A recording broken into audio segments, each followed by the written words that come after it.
What's up, you guys? Steven here, Off the Shelf Movie Night, to talk to you about physical media, about Blu-rays and 4Ks, and the way we like to own our movies and TV shows. Happy New Year! Hope you had some great holidays. I did. I'm glad they're over now, though. The only thing I have left to do is to go out there and take down the Christmas tree.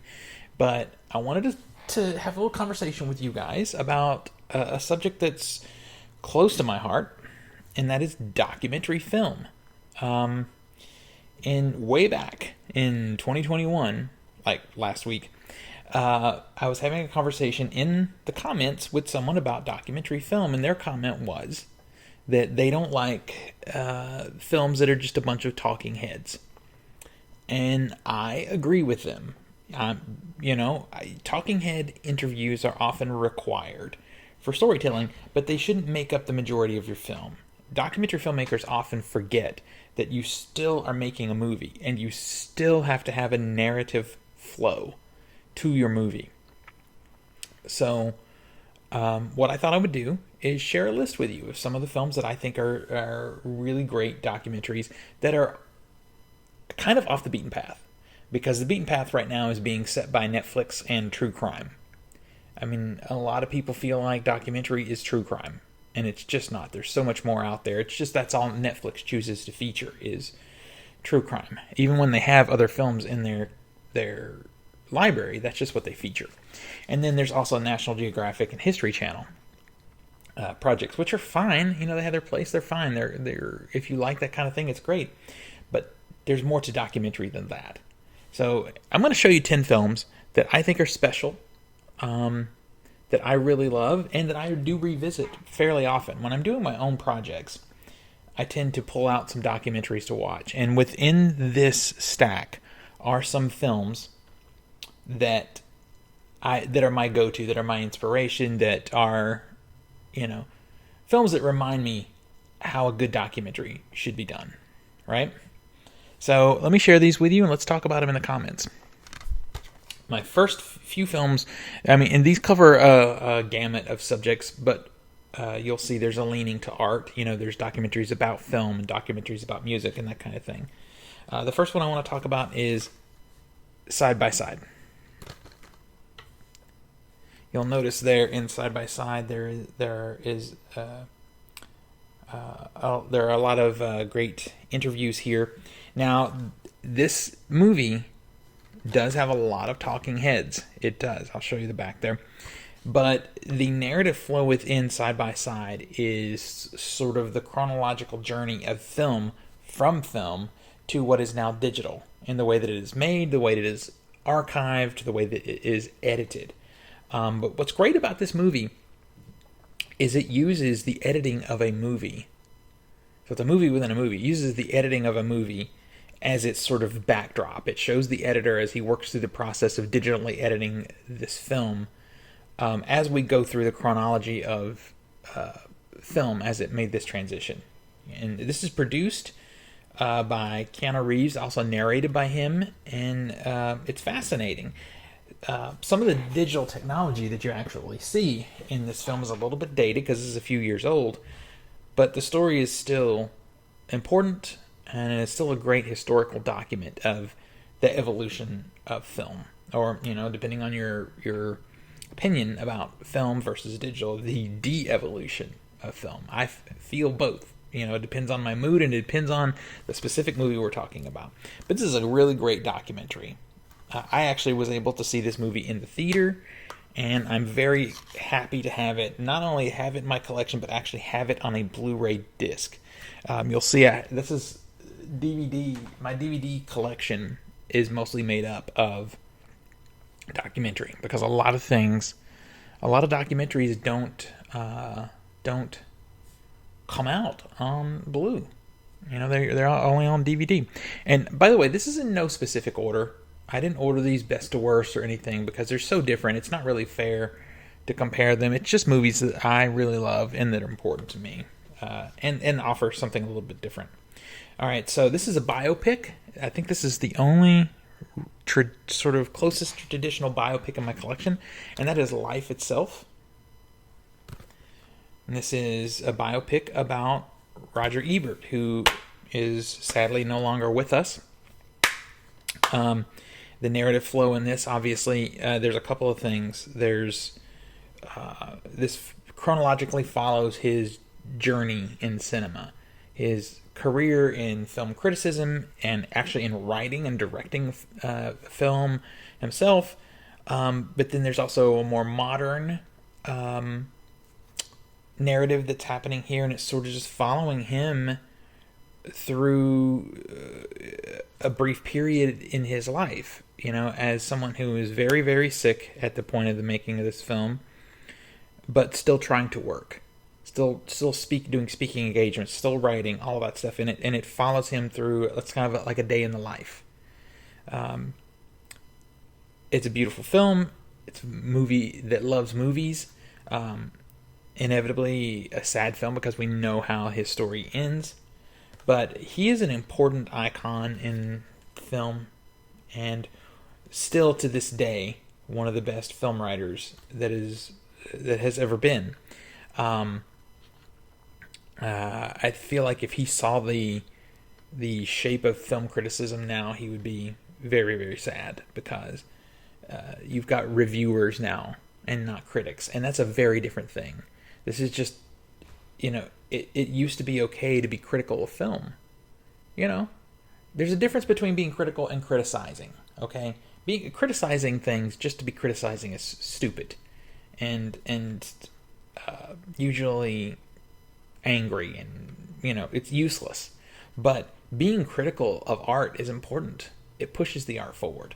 And the thing I loved about his writing was, even if I disagreed with him on a film, I liked something that he didn't, I could often tell from the way he wrote about it if it would be a film I should give time to. So, Fear Itself, really good film. All right, so here we have a documentary about music, and it is a different kind of documentary. It's called 20 Feet from Stardom. This was Academy Award nominated. I don't remember if it actually won. But what's interesting about this movie is, there's been tons and tons of docs about bands and about singers and about their impact on music. But 20 Feet from Stardom is about backup singers. And this has interviews with some musicians that have really leaned on backup singers, including Bruce Springsteen has a great backup singers. Mick Jagger, talking about the Rolling Stones and their backup singers, and Sting, and Stevie Wonder, and Bette Midler is even on here. I think the only thing that bothered me about this documentary when I saw it was that it didn't feature Sheryl Crow at all. And Sheryl Crow, to me, is one of the most successful backup singers of all time, because she made that transition from backup singer to lead singer. And this one doesn't have as strong of a narrative flow as it could have. This is a very talking head kind of heavy thing, but it's got some great footage of music, and it's got a lot of energy coming from that music, and I appreciate it quite a lot. But yeah, this one is a little heavy on just talking heads and not enough narrative, beginning, middle, and end kind of storytelling. But it's still a good movie. All right, so I know I didn't put these in order. But I'm not going to bury the lead. I'm going to show you my all-time favorite documentary. I'm not saying it's the best documentary ever made. Surely it is not. But it is my favorite of all time, and that is American Movie. I've talked about this movie a lot of times on this channel at different points. This is a movie made about this guy, the main guy there, Mark Borchardt. He is an independent filmmaker. Actually, at the time of the making of this film, in the 90s, he was actually shooting on film, which is a much bigger deal than shooting a digital video. It's a lot easier to do digital video now than it was back then.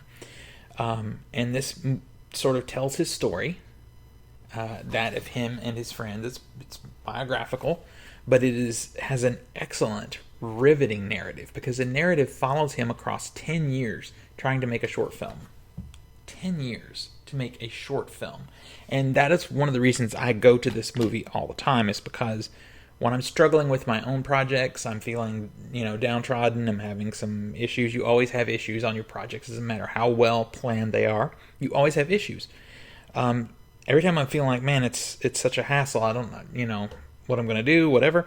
I put this movie in, and it reminds me, this guy struggled for 10 years to get a short film made. What the hell am I complaining about?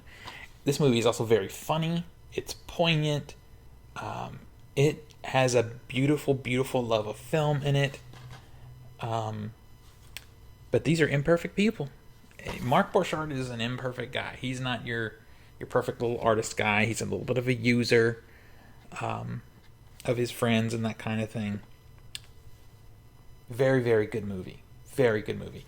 Again, my favorite documentary because for what I do, it just is a perfect film to watch on the regular. Once a year at least I watch this. If I'm doing multiple projects, sometimes I'll pull this out 2 or 3 times a year. All right, here's another music documentary. This is one of the best music documentaries ever made. There was actually a series of these. I think this is the best. This is Decline of Western Civilization by Penelope Spheres. And what she did in the 80s is basically embed herself into hard rock music. She went to the core of it in Los Angeles and spent time with a lot of bands, you know. Her narrative flow in this is murky at times, but it does follow musicians through the process of doing shows and writing music and that kind of thing. It is a little bit, it's murky, you know. It's not as narratively strong as it could be, but it makes up for that in being such a time capsule. This is an era of music that was, love it or hate it, was radically different than any other era before it and any other era after it. It's just, it's decadent, it's crazy, it's fun. Like, I feel like for a long time, music forgot to be fun after this. So even though I don't necessarily like some of this music, I do respect that part of it, that, you know, or appreciate that part, that sometimes music can just be fun, you know. But this has all the great bands of that era in it. It has Ozzy Osbourne. There's a really funny segment with Ozzy Osbourne in here. Megadeth is in here. Guns N' Roses, LA Guns, all that 80s sort of glam metal is represented in here. But I think the stories that, to me, that are the most interesting are the bands that were on the cusp of making it that just didn't quite ever make it. You look at the footage of them in here and you're like, why didn't they?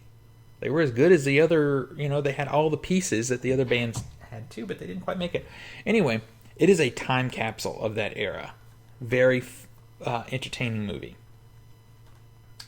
And there are 2 others that cover other decades and other kinds of music, but I think they're just wannabes, honestly, to this one.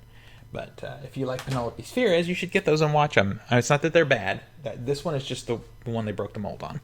All right, so I want to go to true crime because I want to talk about true crime done right, and that is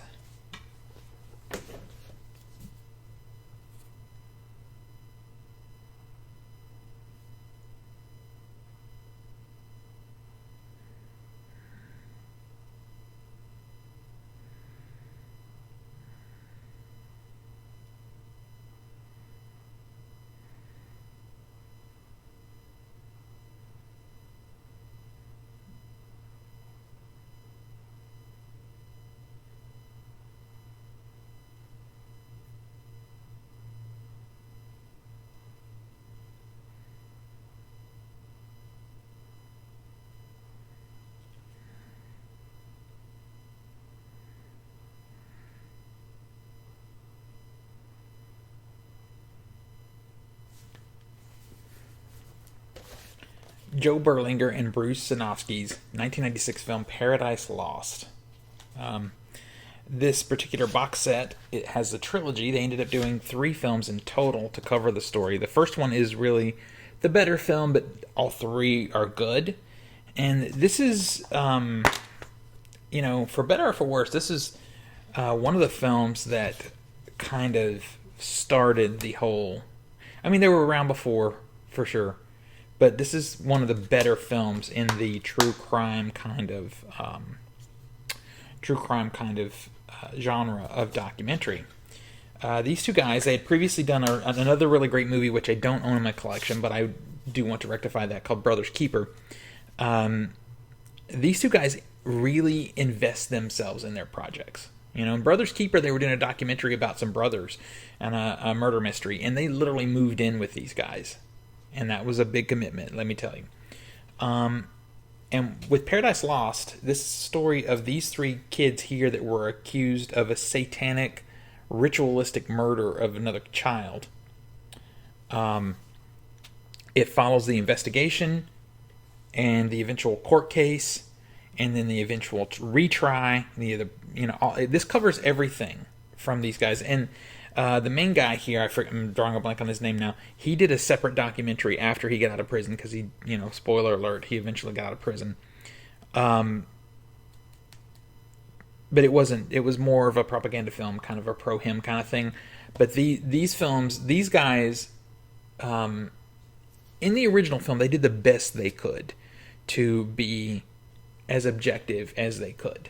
Moving forward into 2 and 3, you could kind of tell where their loyalties kind of lie. And I'm not going to get into that. I'll let you watch the movies and find out for yourself.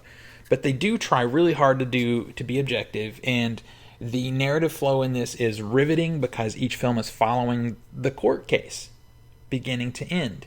There's obviously talking head interviews with everyone involved. There's police footage, and then they're in the courtroom every day filming. These are Academy-level films. They were nominated. I guess the first one was nominated and win, but it was nominated. This is when speaking of breaking the mold, they kind of broke the mold with true crime with this one. I don't think it's been done better. And these two filmmakers have gone on to do a lot of other things after this. And another film actually they did is not in my stack here, but it probably should be. They did a documentary about the heavy metal band Metallica that's fascinating. But yeah, if you want to see true crime and you want to see it done well, put your hands on these films. All right, let's get to some fun stuff, because this is the thing. I feel like documentary can be fun, and a lot of the fun is lost in documentary. Everything has to be political, it has to be serious, has to be depressing, and all that stuff is important. But what about fun? Quirky, offbeat stuff, and you'll see a little bit of that in my honorable mention, because I do have one on an honorable mention. So now we're going to talk about The King of Kong, Fistful of Quarters. So, your opinion may vary on this guy, but this guy, he lost his job, I think he went through a depression, and the way he chose to deal with that depression and losing his job was to buy a Donkey Kong machine, put it in his garage, and set out to beat the all-time record on the game that was established when he was a kid. Now, it's funny because I look at this movie and I love it, but it's also like, dude, you're out of work and you have a family, and this is what you're doing. This is what you're doing, really? But it works. It works out okay for him. It works out okay for him, and it really gets interesting, this movie, because as word grows of his impending attempt at beating the world record, there's a lot of controversy and conspiracy and mystery around how the records are kept for who breaks the world record for this and that. And the guy who actually holds the record is quite a character. You're either going to really like him or you're going to really hate him. And he's a great sort of villain foil for this movie. It's quirky, it's cute, it has a great narrative flow because you're following him in his hopes of beating the record. Did he beat it? Did he not beat it? I'll let you find out. As a filmmaker, win or lose, it's a great story. Yeah, it's fun. It's fun. Hey, it's certified fresh too, baby. Highly recommended. Visually, not the best. Visually, it's very video-y, but that's okay. It's a good story. Now we're going to get to something that's nearly classic at this point, and that is Beyond the Mat. I recommend this movie And I don't even care about wrestling. I remember wrestling a little bit when I was a kid, because my dad watched or whatever. It's just not my jam. Don't really care about it. And I think that says more than anything about this movie, is that I'm riveted by it. I love this movie. It's an emotional roller coaster ride as you follow some of these wrestlers going through what they go through to do this form of art that they've chosen to be a part of. And there's several different stories that you can follow through here. There's a young guy coming into wrestling and his whole process of trying to be a wrestling superstar. You've got Mick Foley in here, who is at the end of his career and trying to finish his career with a bang in a lot of ways, and the toll it's taken on him. And then you've got all the guys in between who have, not necessarily had the best lives from their careers in wrestling. I don't care about wrestling, and I still love this movie because it's such a great character study. And like I said, there's some cool, interesting narratives to follow through here. I think there was a sequel made to this one. I think this one might be on Blu-ray now, and I'll be seeking that out. I need to do an upgrade. There's a few films in here I know that have come out on Blu, and one of the things I intend to do this year is to start trying to find those Blu-rays and get them upgraded. Really, really good film. All right, I want to talk about Camp Katrina now. Camp Katrina. This is such a great film and a really great example of how true documentary filmmaking works. Because when you make a documentary film, and this may be more filmmaking than you guys want to know, but that's kind of what I do. When you make a documentary film, if you're legit making that film and you're not staging it, you make a decision on what your story is going to be, but you let that story define how the film is made. Okay? So this film is being shot in the aftermath of Katrina, and you can definitely tell the filmmaker is doing sort of an overview of the tragedy that Katrina wrought. And he's doing on the street interviews and learning about what people have gone through and how they're trying to recover and all this stuff, and it's really good. And then and you see it in the film, because he brilliantly put it in the film, that he happened upon someone who was staying at Camp Katrina. And he asked that person, what is Camp Katrina? And it turns out Camp Katrina was a lady's, basically her front yard, she had turned into a camp where people were putting up tents, and she was working to get food to feed them and help them figure out ways to recover after Katrina. This filmmaker diverted his entire project to that camp, and the film never turned back. It's brilliant to see it happen. You don't see it happen like that. That's often how movies happen, and you'll see again in my honorable mention. I'm going to reference it again so you know. But a lot of times it's behind the scenes how it happens. But you see it in this movie. You see that film divert from a wider recovery story into focus on this one place and this one group of people, and it's fascinating and beautifully told. There are very few traditional style sit-down interviews, obviously because they didn't have anywhere to sit down to do them. These are on foot interviews, walking and talking type of things. People are doing things, trying to get recovered, trying to get people fed, trying to get them clothed, all that stuff. And the interviews happen during that. And it gives the film an energy that you wouldn't get otherwise. Highly recommended, Camp Katrina. All right, so let's talk about my final film. And this is by the Maysles brothers, two of the best documentary filmmakers in the history of the genre. And this is their film, Grey Gardens. This tells the story of two cousins, a mother and daughter, of Jackie Onassis. And it does. It tells the story of their fall from grace, kind of. It shows them at their earliest stages when they were in the middle of high society to where they are now, living in a East Hampton's estate that's falling apart around them.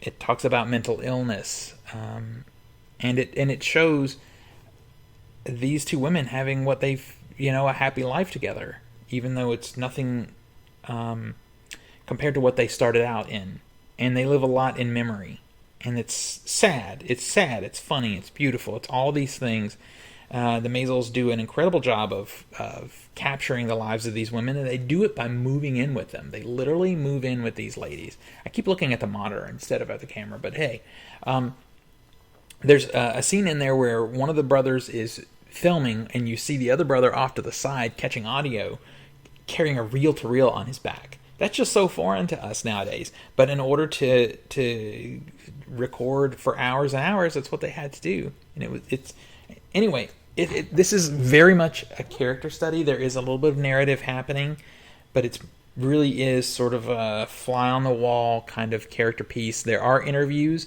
but the interviews are not your traditional-looking sit-down headshot interviews. They are interviews existing within this world that these two women have created. This particular set on DVD, I know there's a Blu-ray. I will be upgrading to that at some point. This has Grey Gardens, and it also has the sequel, sort of a follow-up, Where Are They Later kind of movie that the Maisels made. Albert Maisel still with us and has done some other really interesting projects. I highly recommend you looking them up. But if you're someone who is into documentary or really wants to get into documentary, you have to look at this movie. It's one of the best documentaries ever made. All right, that's my list, you guys. That is my list of 10 documentaries you got to see. I'm going to give you my honorable mention right now, and that is my own film, Family of Fear. Family of Fear. It is out there. Currently, it's transitioning from one deal. I've signed a new deal, so it's coming back out again soon. But the educational deal is still out there, so this DVD can be found from Green Planet Films. And it's a documentary about a haunt attraction in Alabama. And when I was talking about the other movie, how it transitioned, my movie transitioned too. The narrative in my movie is following the owners and the volunteers in this haunt as they start in early February, March, building up the haunt and the trials that they go through to try and do that and open it by Halloween. So it follows them building, creating characters, getting trained, and then the opening on Halloween. So that is the narrative flow. And it's fascinating to see. But the transition that it took, that I just could not have expected, is the family and the importance of the family within this place. Yeah, it's a haunt documentary. It shows the scares. It's funny. I feel that my cinematographer and I got some beautiful visuals. All that stuff is there. But the thing that we just couldn't have predicted was how important the family aspect is. You've got people from, dysfunctional homes and, people in the LGBTQ community and that kind of thing that have trouble sort of integrating in sort of the wider scope of things in the Deep South. And they found this home in this haunt. So that's how it transitioned. And I keep bumping the mic now. Anyway, I hope you've enjoyed my list of documentaries that I'm recommending for someone who, honestly, they're recommended for everybody. If you like docs and you've watched docs and you haven't seen these, then watch them. If you're interested in documentary but you don't care about the traditional History Channel doc, any of these would be a great choice. So until next we meet, pull something cool off the shelf, share it with your friends and family, and remind them why physical media is the best way to watch films and TV. I'll see you guys on the next one.